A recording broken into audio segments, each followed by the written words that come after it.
जय गौरी शंकर। सावन का महीना जहां भगवान शंकर को अति प्रिय माना जाता है, वहीं सावन के दौरान पड़ने वाले सभी मंगलवार के दिन देवी पार्वती को भी अत्यंत प्रिय हैं। यही कारण है कि इस दिन मां गौरी का व्रत और पूजन किया जाता है और इसे मंगला गौरी व्रत कहा जाता है।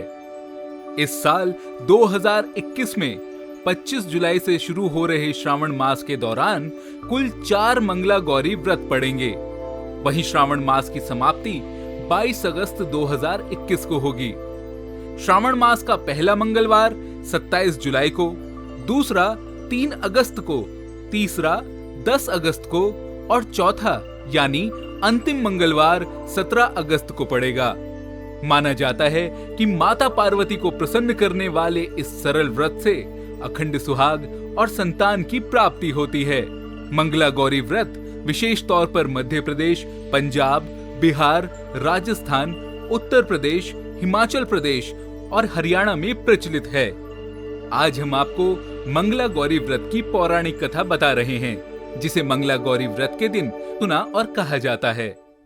प्राचीन काल में पंपापुर नामक गांव में एक साहूकार अपनी पत्नी के साथ रहते थे। वे धनवान और सुखी थे, परंतु उनकी कोई संतान नहीं थी। बस यही दुख उनके मन को परेशान करता था। एक दिन साहूकार के घर पर एक साधु महाराज आए। तब साहूकार ने पत्नी सहित उनका खूब आदर सत्कार किया और अपनी व्यथा सुनाई। इस पर साधु ने उन्हें मंगलवार को पार्वती जी की पूजा करने और व्रत रखने को कहा। साधु महाराज के कहे अनुसार श्रावण मास के पहले मंगलवार से सेठानी ने पार्वती जी की पूजा करना आरंभ कर दिया। उस दिन वो व्रत भी रखती थी। कई महीनों तक उसने व्रत और पूजन किया।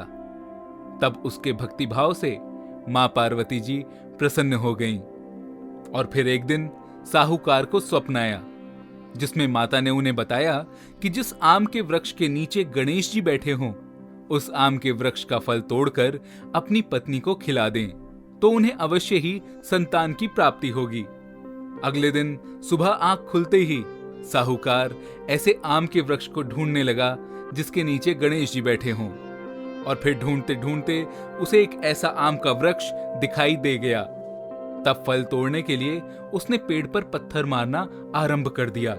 ऐसा करने से उसे आम का फल तो प्राप्त हो गया, परंतु गणेश जी को पत्थर लग जाने से उन्होंने श्राप देते हुए कहा कि हे स्वार्थी मनुष्य, तूने अपने स्वार्थ के कारण मुझे चोट पहुंचाई है, अतः तुझे भी एक ऐसी ही चोट लगेगी। मां पार्वती के आशीर्वाद से तुझे पुत्र रत्न की प्राप्ति तो होगी, परंतु वो सर्पदंश के कारण 21 वर्ष की आयु तक ही जीवित रहेगा। ये वाणी सुनकर साहूकार एकदम घबरा गया। उस साहूकार ने आम का फल अपनी पत्नी को तो खिला दिया, परंतु गणेश जी के श्राप देने वाली बात उसने अपनी पत्नी को नहीं बतलाई। इस तरह 9 माह गुजरने के बाद उसके घर एक सुंदर बालक का जन्म हुआ। उसने उसका नाम मनु रखा और वो मनु को बड़े ही लाड़ प्यार से पालने लगा।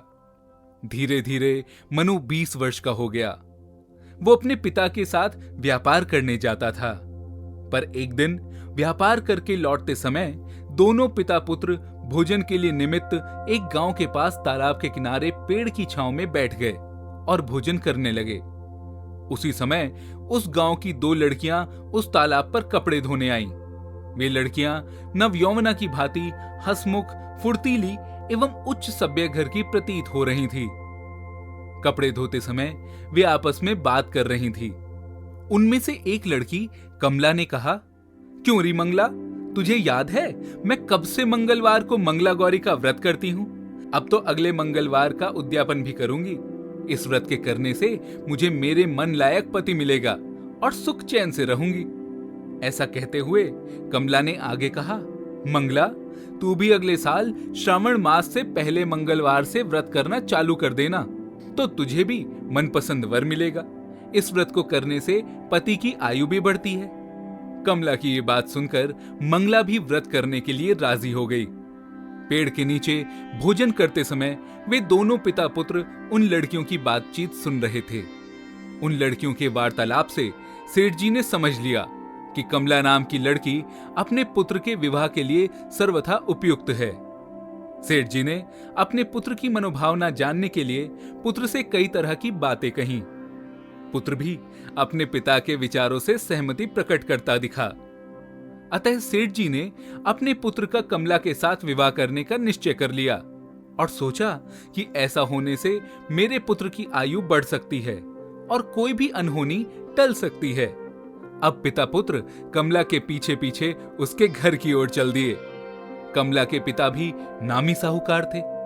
सेठ जी ने कमला के पिता से अपने पुत्र के विवाह के बारे में बातचीत की तो वे कमला का विवाह मनु के साथ करने को सहमत हो गए और फिर शुभ मुहूर्त में बड़ी धूमधाम से उन दोनों का विवाह संपन्न हुआ। दोनों ने पति पत्नी के रूप में संसार चलाना शुरू कर दिया तो घर में आनंद का वातावरण रहने लगा।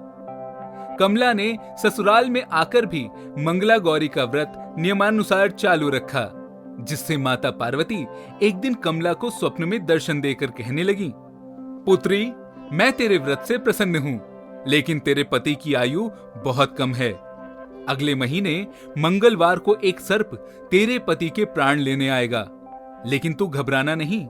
सर्प के लिए एक प्याले में मीठा दूध रखना, उसके पास एक खाली मटकी रख देना। सांप दूध पीकर अपने आप मटकी के अंदर बैठ जाएगा, तब तू जल्दी से मटकी का मुंह कपड़े से बांध देना और उसे जंगल में छोड़ आना।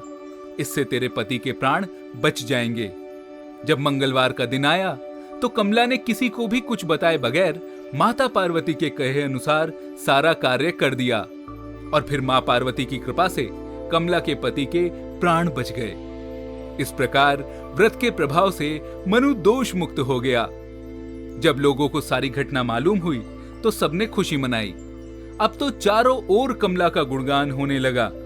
गांव की महिलाओं ने कमला से व्रत का विधि विधान पूछा और व्रत करने लगी।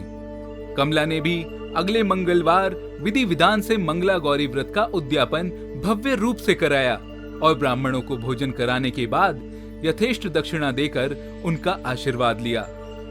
मां गौरी का ये व्रत बहुत फलदायक है और इसे शुरू करने के लिए सावन के मंगलवार श्रेष्ठ हैं। इस व्रत को करने से मां गौरी आपकी सभी मनोकामनाएं पूर्ण करती हैं, क्योंकि भगवान शिव का प्रिय ये सावन का महीना माता गौरी के लिए भी अति प्रिय है। ऐसी और जानकारी और पौराणिक कथाओं के लिए जुड़े रहें एस्ट्रोलॉजिक के साथ फेसबुक, इंस्टाग्राम और यूट्यूब पर। इसके अलावा अधिक जानकारी के लिए theastrologic.com पर संपर्क करें। जय गौरी शंकर।